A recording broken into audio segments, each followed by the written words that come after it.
So when Scout Motors unveiled their harvester option, I was really interested at what this might look like. And so I looked into it a little bit more, looked through the forums, and kind of came up with a few different predictions based on a lot of what other people have said and what kind of my thoughts of what it might look like. If you're not familiar with Scout Motors, they recently unveiled their Terra and Traveler SUVs based on the original International Harvester. These were originally going to be purely electric vehicle, but with the shift in demand of electric vehicles, this recently changed to the Harvester option, which has a small gas generator that produces electricity to charge the battery.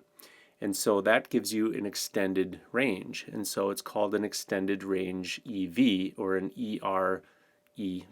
There's been a lot of speculation as to what this Harvester engine will look like. On the forums, there's a few different ideas. First off, in order to save weight and cost, in order to have the Harvester option, you need to reduce the amount of battery that you have.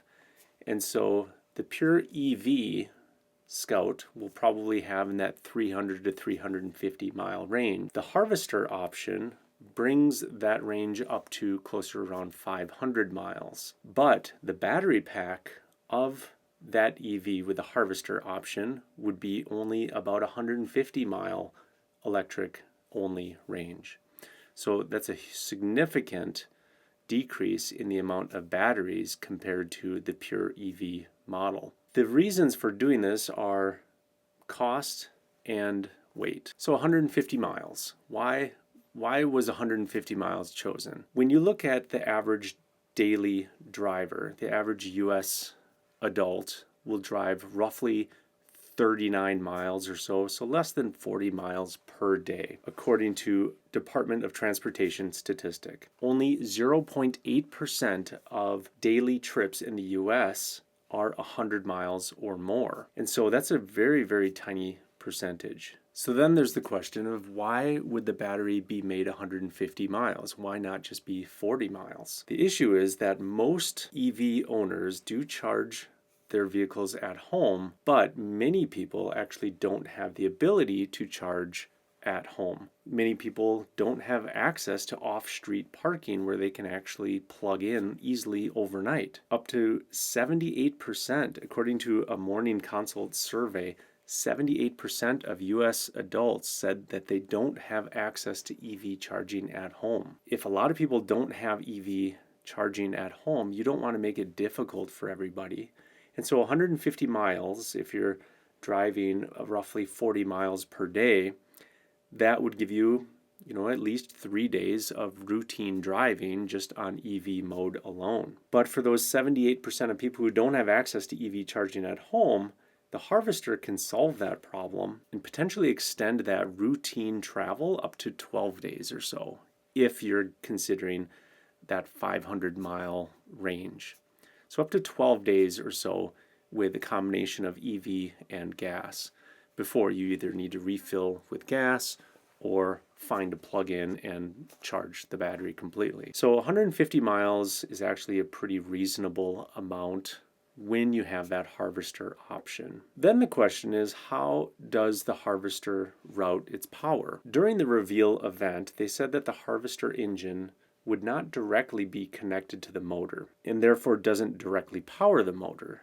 So there's no direct mechanical connection from the Harvester engine to the motor. So there's a couple of ways to interpret this. The first option is that the Harvester would produce an AC power to the inverter, which would then convert it to DC power to the battery for charging, and then it would convert it back to AC power to power the motors, with that battery being the intermediary. Now, conversions of electricity like this from AC to DC back to AC again, that's more of an inefficient way because each conversion does cause some degree of loss of efficiency. Another potential method of doing this is to have different modules of the battery where some modules are being discharged while other modules are being charged. That's still kind of a complicated way, and you still lose some degree of efficiency. The other main option is having the harvester produce AC current to the inverter, and then the inverter doesn't convert it to DC to charge the battery, but funnels that AC current directly to the motors. So you don't have the harvester directly connected to the motors, you have that inverter still as an intermediary, and that inverter acts as kind of the brain that helps completely control the optimal efficiency for those AC motors. Now, if you have a very slow drain, any leftover power that the harvester produces will be converted by the inverter to DC power and then will charge the battery. But if you have a very high drain, let's say that you're accelerating very quick or you're going up a mountain, something like that, then any additional power that's needed will be drawn from the battery at the same time.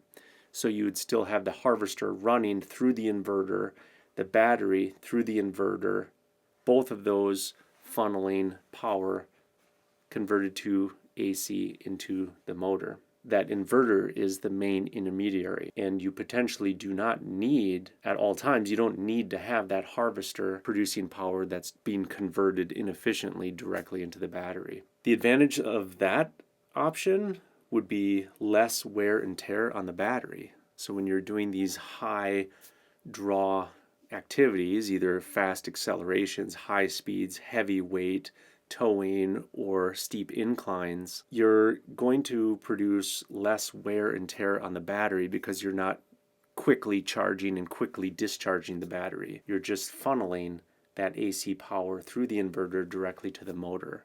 There's still no mechanical connection. It also allows for very precise control by the inverter to optimize efficiency. That's kind of the route that I think they are going to be choosing. So why didn't they just say this at the reveal event? I think it would be too complicated, and they probably didn't want to get bogged down in the weeds with these things. Simply just by saying the harvester isn't going to have a direct mechanical connection to the motor, that's basically all you need to say. And other details will be worked out later on. So then the question is, what kind of engine will the harvester actually be? It needs to fit in a small area. So imagine like a small carry-on bag on an airplane. That's the size of engine that this needs to be. It also needs to be not very heavy. In order to do that, based on the renderings, it looked like there was a 3-cylinder engine. Nissan came out with a 3-cylinder 1.5 liter turbo engine that produces electricity. So I kind of think that the Scout Motors will produce an engine very similar to that.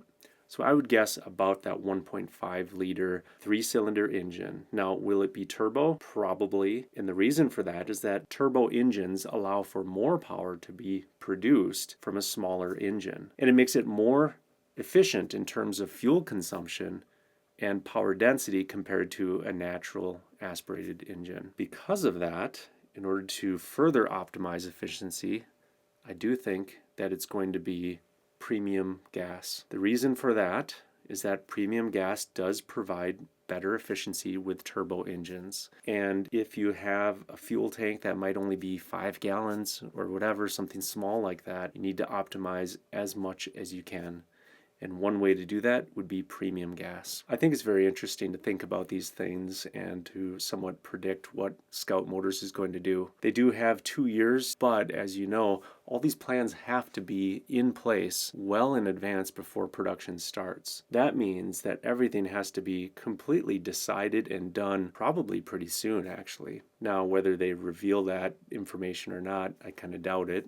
They probably won't reveal much until much further down the road. So when people say, oh, they will depend more on better battery efficiency and lower battery costs, I don't know if that's true. I kind of don't think so. I think that batteries are not significantly decreasing in cost as much as people predicted. And I think that the energy density of batteries is not improving that much quicker than what people predicted. I think it's actually going a little bit slower. So I think that these decisions will need to be made based on what people know now, based on battery technology and what kind of engines they have to work with. Anyway, I think that's very interesting.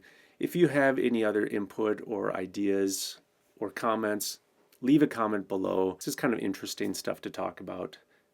If you want more information, you can always check out the Scout Motors forums. It's a lot of interesting stuff going on in there. If you like this video or like more things like this type of style video, go ahead and like, subscribe, share it with other people, and leave a comment below.